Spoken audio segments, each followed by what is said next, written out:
이 시편 119편은 성경에서 가장 긴 그 장입니다. 그래서 총 176절로 이루어져 있습니다. 고난 중에도 하나님의 말씀을 의지하여 찬양하는 자에게 주시는 하나님의 능력, 그 능력을 우리 가운데 선포하여 주시고 누리게 하여 주시는 말씀입니다.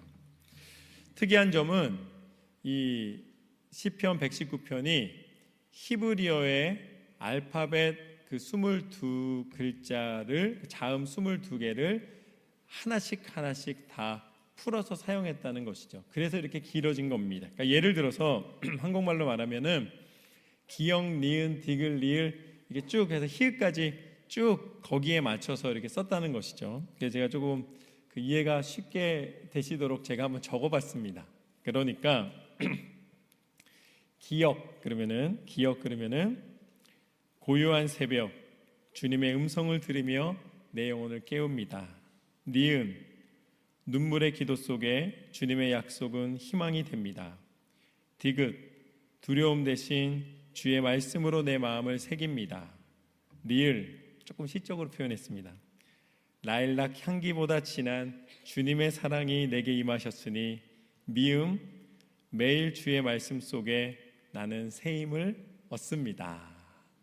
기억부터 이렇게 미음까지 제가 쭉 적어봤는데 이걸 히읗까지 다 적은 거예요. 그래서 이 히브리어 알파벳을 보면은 제가 신학교 다닐 때 열심히 외웠었는데 알레벳, 기메달렛, 헤와우자인, 헤드텟, 요드카프, 람멘멘, 눈, 사멕, 아임페, 차디코프, 레시, 신신, 타우 이게 22 알파벳입니다. 그런데 오늘 말씀의 97절은 바로 맴에 해당하는 13번째 자음을 가지고 만든 그 구절입니다. 그래서 97절을 읽으면 이렇습니다. 내가 주의 법을 어찌 그리 사랑하는지요. 내가 주의 법을 어찌 그리 사랑하는지요. 여기서 주의 법은 이 당시에는 토라입니다. 그러니까 이 성경의 맨 앞에 나와 있는 창세기, 출애굽기, 레위기, 민수기, 신명기까지 모세가 지었다고 해서 모세오경이라고 부르는 이 토라 말씀을 지칭하는 것이죠.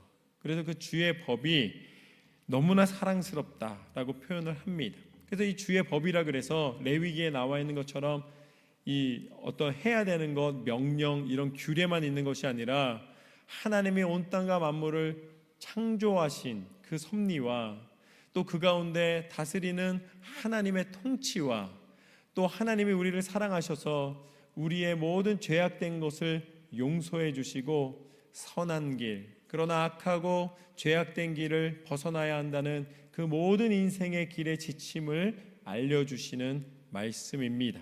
그래서 유대인들은 전통 속에 이 토라를 뭐라고 표현하냐면 토라는 인생을 무겁게 하는 짐이 아니라 영혼이 날아오르는 날개다라고 표현을 합니다. 이처럼 그 말씀을 통해 그 영혼의 길을 자유를 누릴 수가 있다는 것이죠. 마치 하나님의 말씀은 동방 박사들이 그 새로 태어난 왕을 향하여 예수님이 계신 곳까지 찾아갈 때에 그 길을 인도했던 별과 같이 하나님의 말씀의 빛을 통해 우리는 인생의 한 걸음 한 걸음을 하나님이 원하시고 뜻하시는 곳까지 걸어가게 하시는 줄로 믿습니다. 주의 법이 그렇기 때문에 얼마나 사랑스러운가라고 시편 기자는 표현하고 있습니다. 그것이 마합디 토라테하, 그러니까 하나님의 법은 나를 억압하고 괴롭히고 또 이 방해하는 것이 아니라 반대로 하나님의 말씀이 나의 길이 되어 내가 행할 바를 알리시고 내게 생명의 길을 보여주시며 그 빛 가운데 우리는 하나님의 뜻에 따른 인생의 가치 있는 인생의 참 의미를 찾는 길을 걸어가게 된다라고 말씀해 주십니다. 내가 하나님을 사랑하기 때문에 하나님의 말씀 안에 거하고 내가 말씀을 읽을 때에 하나님의 사랑이 나에게 임하여 주시는 것이죠. 그렇기 때문에 언제 그런 일이 일어나느냐? 그것이 바로 이 고백입니다. 내가 그것을 종일토록 작은 소리로 읊조리나이다. 내가 그것을, 하나님의 말씀을 종일토록 작은 소리로 읊조리나이다. 이것이 오늘 말씀의 첫 번째 교훈입니다. 하나님을 사랑하는 사람은 하나님의 말씀을 매일 조금이라도 읽는다. 하나님을 사랑한다고 고백하는 사람은, 나는 정말 하나님의 사람이라고 고백하는 사람은 하나님의 말씀을 매일 조금이라도 반드시 읽는다는 것이죠. 그러면 좀 단언적으로 말할 수 있겠습니다. 하나님의 말씀을 읽지 않으면 하나님을 사랑하지 않는 거예요. 하나님을 사랑한다는 것과 하나님의 말씀을 읽는 것은 굉장히 중요한 부분입니다. 그래서 하나님을 사랑하기 때문에 시편 기자는 뭐라고 표현하냐면, 오늘 개역개정 성경에서는 내가 그것을 종일 작은 소리로 읊조린다고 표현하고 있습니다. 읊조린다는 것은 입으로 이제 이렇게 다른 사람에게 들리지 않도록 내가 스스로 이렇게 반복하여 고백한다는 것이죠. 그런데 오늘 말씀의 그 본뜻을 보면, 그러니까 본래 그 원어를 보면은 콜 하욤 히 시카티라고 나와 있습니다. 그런데 이걸 왜 말씀드리냐면, 이 읊조리다의 그 부분에 원어에는 시카티라는 동사를 사용하고 있는데요. 그것이 이제 개역 한글이나 표준 세변역에 보면 이렇게 그 번역이 되어 있습니다.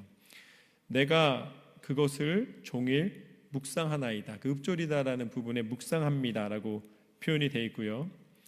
표준 세번역에서는 온종일 그것만을 깊이 생각합니다라고 나와 있습니다. 그리고 공동 번역에는 자나깨나 나는 그 말씀을 되새깁니다라고 나와 있습니다.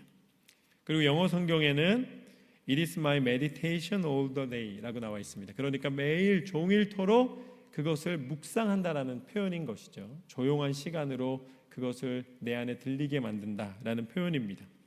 그러니까 성경학자들은 이것에 대해서 많은 이 논쟁을 하겠죠. 이 작은 구절 하나 갖고 이게 왜 읊조린다는 표현을 했냐, 이것은 원래 묵상한다는 표현이 아니냐, 아니 깊이 생각한다는 표현이 아니냐, 아니면은 또다시 되새긴다는 표현이 아니냐, 뭐 여러 가지 그 표현을 갖고 논의를 하겠지만, 이 말씀에서 하나님이 우리한테 강조하고 싶으신 부분, 하나님이 우리한테 알리고 싶은 부분은 무엇이냐면, 바로 하나님의 말씀에 온전히 집중한다는 것은 하나님과의 관계를 이야기하고 계신 것입니다. 하나님과의 거리를 이야기하고 계신 것이죠. 내가 하나님을 멀리 대하고 있는가, 아니면 내가 하나님을 가까이 하고 있는가, 내 입술에, 내 생각 속에까지 하나님의 말씀이 들어와 있는가. 그러기에 하나님의 말씀이 내 입에 있다는 것, 하나님의 말씀이 내 생각 속에 있다는 것, 하나님의 말씀이 내 영혼을 덮고 계시다는 것은 내 삶의 모든 우선순위가 하나님이심을 고백하는 것입니다. 내 삶의 순간순간이 오직 하나님의 말씀을 읽으며 하나님과 동행한다는 것을 계속적으로 인지하고 있는 것입니다. 그리고 마침내 삶의 모든 결정 속에 꼭 큰 결정이 아니라 작은 결정 하나까지도 하나님의 말씀을 의지하여 하나님 안에서 결정하고 있는가, 하나님이 묻고 계신 것이죠. 저는 저와 여러분의 삶이 매 순간마다 하나님의 말씀 속에 하나님의 뜻대로 순종하는 삶이 되시기를 주님의 이름으로 축원합니다. 그렇게 하나님의 말씀대로 거하며, 말씀 안에 거하며 말씀대로 순종하는 삶을 살아가게 되면 어떻게 되는가? 말씀을 읽으면 98절 말씀에 이렇게 나와 있습니다. 주의 계명들이 항상 나와 함께 함으로 그것들이 나를 원수보다 지혜롭게 하나이다. 아멘. 세상에 아무리 거친 상황이 벌어진다 해도, 세상의 위협과 아무리 어려움과 고난이 닥친다 할지라도 나를 넘어뜨리려는 그런 모든 시도들이 어둠이 나에게 드리워진다 할지라도 하나님은 우리를 그 가운데 하늘의 지혜로 하나님의 말씀의 능력으로 보호하여 주시는 줄로 믿습니다. 이것이 오늘 말씀의 두 번째 교훈입니다. 말씀의 능력이 나를 보호하시리라. 말씀의 능력이 나를 보호하신다. 말씀이 육신이 되고 그 말씀을 통하여서 세상의 지혜가 아니라 하나님의 지혜로 이 땅을 살아가는 힘을, 근본을 보여주신 분이 바로 예수 그리스도이십니다. 그래서 요한복음 1장 1절에서 3절까지 말씀을 보면 태초에 말씀이 계시니라. 이 말씀이 하나님과 함께 계셨으니 이 말씀은 곧 하나님이시니라. 그가 태초에 하나님과 함께 계셨고 만물이 그로 말미암아 지은 바 되었으니 지은 것이 하나도 그가 없이 된 것이 없느니라. 말씀으로 육신이 되셔서 말씀으로 살아가는 것이 무엇인지를 보여주셨습니다. 예수님이 그것을 우리 가운데 알리셨습니다. 그래서 그 말씀의 능력이 보이는 장면이 있습니다. 제가 그 예수님이 행하시고 가르치신 많은 장면들 중에서 제가 제일 주목하고 어찌 보면은 굉장히 저는 재밌고, 그리고 또 이 장면이 예수님이 보여주신 그 또 최고의 장면 중에 하나가 아닌가라고 생각하는 부분이 있습니다. 제가 잔뜩 기대하게 해드린 다음에 말씀을 읽는데요. 누가복음 4장 25절에서 30절까지 말씀인데요. 거기에 보면 예수님이 그 유대인들 지도자들에게 이제 선포하시는 장면이 나옵니다. 엘리야 시대에 큰 흉년이 들었을 때에 하나님이 엘리야를 누구에게 보내셨느냐? 오직 시돈 땅에 있는 사르밧 과부에게만 하나님이 보내지 않으셨느냐? 그러면서 또 엘리사 때에 이스라엘의 많은 사람들이 나병에 걸려서 괴로워하고 있었지만 정작 하나님이 낫게 하신 사람은 누구냐면 바로 수리아 사람 나아만 뿐이었느니라. 그러니까 예수님이 담대하게, 비록 유대인들이 스스로 하나님의 백성이라고 자부하고 자랑하고 있지만 정작 하나님을 온전히 믿지 않는 그 모습을 하나님은 기뻐하지 않으시고 오히려 이방인들에게, 이방 민족에게 하나님의 구원의 복음이 전파될 것을 말씀해 주신 것이죠. 그랬더니 유대인들이 분노에 가득 차게 됩니다. 그래서 회당에 있던 자들이 이것을 듣고 다 크게 화가 나서 일어나 동네 밖으로 쫓아내어 그 동네가 건설된 산 낭떠러지까지 끌고 가서 밀쳐 떨어뜨리고자 하되, 예수님을 향하여 분노가 났습니다. 그래서 예수님을 집 밖으로 끌어냈습니다. 그리고 예수님을 밀쳤다라고 나와 있어요. 밀고 그 군중들이 예수님을 밀쳐서 어디까지 갔냐면 산의 낭떠러지까지 간 것입니다. 그러니까 예수님이 그 낭떠러지 끝에 서게 되신 것이죠.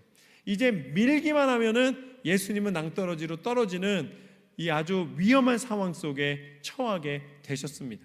이쯤 되면 내가 너희를 사랑함으로 가르치고 다시 돌아오라고 이야기하는 것인데 너희가 어찌하여 나를 괴롭히고 나를 이렇게 공격하느냐 하면서 예수님이 가지신 능력을 발휘하시면 천지가 진동하고 그들을 물리칠 수 있는 능력이 예수님에게 없으셨겠습니까? 그런데 그 다음 장면, 예수님이 그 낭떠러지에서 일촉즉발의 그 위기 상황 속에서 예수님이 어떻게 하시는가? 예수께서 그들 가운데로 지나가시니라. 할렐루야. 그 위기 속에서 거기까지 왜 가셨는지 모른다고 느껴질 정도로 아무 일도 없다는 듯이 그 사이를 그냥 지나가셨다는 거예요. 예수님이 지나가는 길을 막지도 못했습니다. 왜냐하면 아무런 기록이 없습니다. 예수님은 그냥 날 왜 미니? 그리고서는 그냥 지나가신 거예요. 전 여러분이 예수 그리스도 안에서 세상이 여러분을 싫어하고 미워하고 아프게 하고 또 고통스럽게 하고 세상에 살아가는 날 동안에 너무나 괴롭고 힘든 일이 벌어지고 있을 때 이것이 끝이구나, 이것이 낭떠러지구나, 더 이상은 길이 없구나 하는 그 지점에서 예수님처럼 말씀의 능력으로 유유히 지나가시는 사건이 나타나시기를 주님의 이름으로 축원합니다. 언제 그랬냐는 듯이 그냥 지나가는 거예요. 그 괴로움 속에서도 보호하시고 인도하시는 하나님의 손, 그 그 말씀의 능력이 그 우리의 영혼을 보호하시고 인도하시는 줄로 믿습니다. 예수님이 그냥 지나가셨다는 것이죠. 하나님의 말씀대로 살면 위험할 것 같지만 내 삶의 가장 선한 길, 그 위험을 벗어나는 안전한 길을 허락하여 주십니다. 그것이 말씀의 능력입니다. 그러기에 99절과 10절, 100절 말씀에 보면 이렇게 나와 있습니다. 내가 주의 증거들을 늘 읊조림으로 나의 명철함이 나의 모든 스승보다 나으며 주의 법도를 지킴으로 나의 명철함이 노인보다 나으니이다. 선생님들은 많은 것을 공부하고 제자들을 가르치는 지식이 높은 사람입니다. 그런데 오늘 말씀에서는 뭐라고 표현하는가? 세상의 어떤 높은 지식보다 하나님의 말씀의 지혜와 능력을 감당할 수 있는 것이 없다. 세상에 무엇보다도 하나님의 말씀이 지혜롭다고 말씀해 주십니다. 주의 법도를 지킬 때에 우리 어르신들의 지혜를 어떻게 넘어설 수가 있겠습니까? 인생을 오래 사시면서 겪게 된 그 경험 속에서 나온 연륜과 그 지혜는 굉장히 높습니다. 우리가 보고 배울 것이 너무나 많습니다. 그렇지만 말씀에서 뭐라고 말씀해 주시는가? 사람의 경험과 사람의 지혜를 하나님의 말씀과 비교할 수 없다는 것이죠. 세상의 지식이나 세상의 경험이나 세상에 어떤 노하우가 있다 할지라도 하나님의 말씀을 묵묵히 지켜나가는 것, 그것이 진정한 능력과 지혜인 것인 줄로 믿습니다. 하나님이 말씀해 주시는 것이죠. 그리고 103절과 104절 말씀을 보면 이렇게 나와 있습니다. 주의 말씀의 맛이 내게 어찌 그리 단지요 내 입에 꿀보다 더 다니이다. 주의 법도들로 말미암아 내가 명철하게 되었으므로 모든 거짓 행위를 미워하나이다. 하나님의 말씀이 꿀송이처럼 더 달아서 내가 이것을 손을 놓을 수가 없다는 것입니다.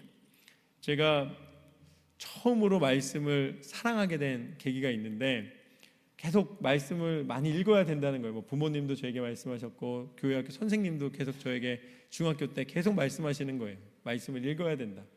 말씀을 읽는데 그러면 이제 창세기부터 계시록까지 전체를 읽으면 너무 두꺼운 거예요. 그래서 내가 짧은 것부터 읽어야겠다. 그래서 맨 처음에 제가 선택한 게 뭐였냐면 요나서였습니다. 근데 내가 요나서가 몇 장 안 되니까 한번 요나서를 한번 읽어보자. 그래서 요나서를 폈어요. 혼자 정말 스스로 처음으로 요나서를 편 거예요. 중학교 때.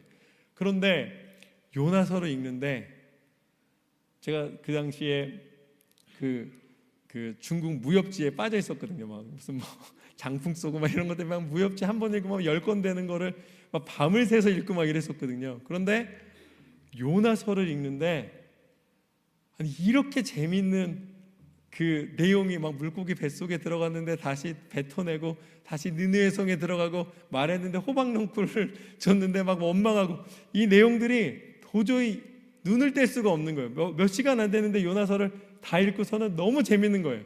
그러니까 그 다음부터 일단 먼저 짧은 것들부터 다 읽자. 그래서 호세아서를 읽었는데 좀 이해는 안 되는데 또 호세아서 읽고 짧은 것부터 다 읽은 다음에 점점점 긴 것들을 다 읽기 시작했더니 말씀이 너무 재밌는 거예요. 그래가지고 제가 우리 어머니께 부탁을 드렸습니다. 어머니 제가 말씀을 좀 한번 좀 깊이 읽어보고 싶습니다. 그래서 어머니가 저를 소개해 주셔서 3박 4일 동안 이 성경을 통독하는 거기에 들어갔어요. 그래서 아침부터 저녁까지 계속 말씀을 읽는 겁니다. 되게 빠른 속도로.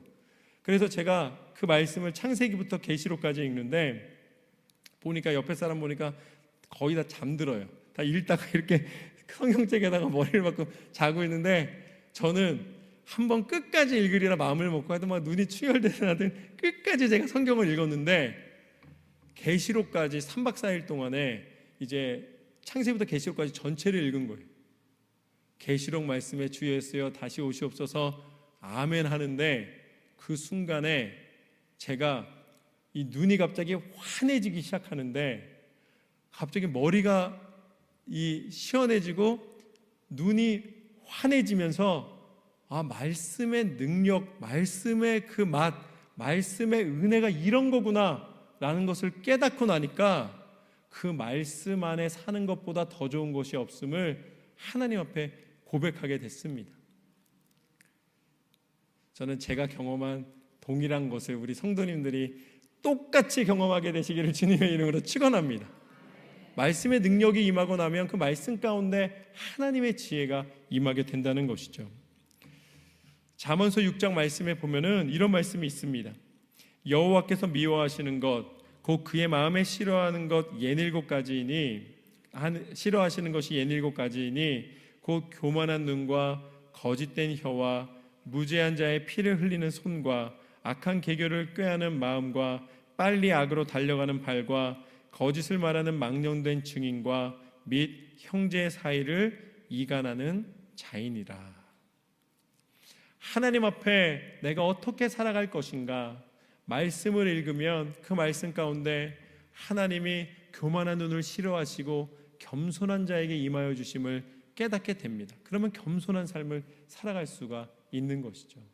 하나님이 다툼을 일으키고 이간질하는 것을 싫어하십니다. 오늘 말씀에 그렇게 말씀해 주시기 때문에 이 말씀을 읽고 나면 그 사람이 어떻게 살아갈 수가 있겠습니까? 도덕적인 삶이 아니라 하나님이 원하시는 삶을 살아야 하기 때문에 분쟁이 있는 곳에 화해의 소식이 되며 미움이 있는 곳에 하나님의 사랑을 전하며 하나님의 용서와 하나님의 은혜를 우리가 전할 수 있게 되는 줄로 믿습니다. 우리가 그리스도인이기 때문에 할 수 있는 게 있어요. 세상은 절대 용서가 없습니다. 여러분, 세상에 똑똑한 것은 무엇이 똑똑한 것입니까? 한 대 맞으면 2대 때려야 똑똑한 거예요. 반드시 안갚음을 해야 되고 반드시 되갚음을 해야지 그것이 똑똑한 삶입니다. 그리고 그것이 마음에 어떤 거리낌이 없는 삶이 돼요. 그러나 우리가 예수님을 믿기 때문에, 우리가 그리스도인이기 때문에 할 수 있는 가장 고귀한 것이 무엇인가? 우리는 용서할 수 있는 사람인 줄로 믿습니다. 사람의 힘으로는 용서가 절대 안 돼. 20년 전까지 다 기억납니다. 잘해준 건 기억이 안 나는데요, 잘 못해준 거는 아주 세세하게 30년 전 것도 다 기억나요. 그런데 그것을, 그 마음의 짐을 내려놓을 수 있는 유일한 길이 하나님 말씀 가운데 있는 줄로 믿습니다. 수고하고 무거운 짐진 자들아 다 내게로 오라, 내가 너를 쉬게 하리라. 미움의 짐, 다툼의 짐, 세상의 욕심의 짐을 다 내려놓고 자유함 가운데 우리가 하나님의 은혜 가운데 들어갈 수 있는 것은 그 말씀의 능력을 의지하여 용서하고 사랑하고 말씀대로 살아가는 삶에게 주시는 축복인 줄로 믿습니다. 그러기에 오늘 105절 말씀은 우리에게 이렇게 말씀해 주십니다. 주의 말씀은 내 발의 등이요 내 길의 빛이니이다. 할렐루야. 이것이 오늘 말씀의 세 번째 교훈입니다. 말씀의 등불로 내가 가야 할 길을 알려주신다. 말씀의 등불로 내가 가야 할 길을 알려주신다. 우리가 세상을 살아가면서 세상이 나를 주목해주고 세상의 빛이, 스포트라이트가 환하게 비춰지는 순간이 있습니다. 내가 젊은 날에 이 사업을 하면서 성공을 이룰 때가 있고, 내가 무언가 목표했던 것이 이루어질 때가 있고, 사람들이 하고 싶어하는 무언가를 이루어서 부러움을 받을 때가 있고, 세상이 나만 비춰주는 것처럼 나의 어떤 성과에 대해서 그 빛나는 것을 자랑스럽게 생각할 때가 있습니다. 그런데 세월이 흐르면 점점 그 나를 비춰주던 빛들이 하나씩 꺼져가는 것을 느끼게 됩니다. 그래서 마지막에 결국은 아무도 나를 도와줄 사람이 없고 내가 홀로 가는 길임을 깨닫게 되고, 마지막 죽음의 순간이 맞이되었을 때에 이제는 내 힘으로 켤 수 있는, 나를 향하여 세상이 켜주는 빛이 하나도 없이 깜깜한 상황이라는 것을 고백하게 될 때가 옵니다. 막 뭔가 잘 되는 일이 있다가도 정말 아주 괴롭고 힘든 일이 벌어지면 인생이 다 끝난 것처럼 깜깜하고 어두운 상황이 우리 가운데 닥쳐오게 된다는 것이죠. 그때 우리에게 다시 희망을 주고 우리를 다시 일으켜 세우고 우리를 다시 밝은 빛으로 인도하는 것은 살아계신 하나님의 말씀인 줄로 믿습니다. 인생의 불이 하나씩 꺼져간다 할지라도 하나님의 말씀의 등불이 우리 가운데 비춰주고 계시기에 이 불은 꺼지지 않는 불입니다. 이 불은 영원히 나와 함께 해주시는 불입니다. 언제까지 함께 해주시는가? 우리가 육신의 이 모든 장막을 떠나 하나님 앞에 서게 되었을 때에도, 하나님 앞에 섰을 때 무엇을 이야기하시겠습니까? 하나님, 내가 사업에 성공해서 이렇게 사람들의 부러움을 사는 사람이었습니다. 내가 이렇게 능력 있는 사람이었습니다. 그게 우리의 영혼을 구원하는 것과 어떠한 관계를 가지게 될까요?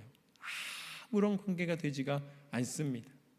하나님 앞에 섰을 때에 내가 말씀을 의지해서 하나님의 뜻대로 순종하는 삶을 살아간 그 한 걸음이, 그 한 번의 기도가, 그 믿음의 행함이 하나님 앞에 섰을 때 보석과 같이 하나님 앞에 영광을 나타내며 빛나게 되는 줄로 믿습니다. 하나님, 내가 이렇게 헌신하며 살았습니다. 내가 하나님이 이렇게 말씀하셔서 세상적인 방법이 있었지만 내가 고집스럽게 하나님 말씀대로 정직과 성실과 신실로 살았습니다. 하나님 은혜 가운데 사람들에게 사랑을 전하고 배려를 전하고 하나님의 그 말씀의 구원의 복음을 전하며 살았습니다. 하나님 앞에 섰을 때에 하나님의 말씀의 빛이 인도하여 주시는 대로 순종하여 마지막 그 빛나는 천국에 들어갈 때까지 빛을 발하는 삶이 되시기를 주님의 이름으로 축원합니다.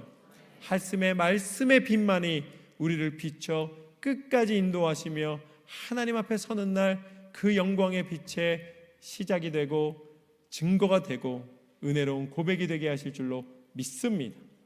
그것을 이루시기 위하여 예수 그리스도께서 행하신 모든 일들이 우리 가운데 영광의 빛이 되어 임하여 주신 줄로 믿습니다. 말씀대로 순종할 때 주시는 하나님의 은혜가 충만하게 되시기를 주님의 이름으로 축원합니다.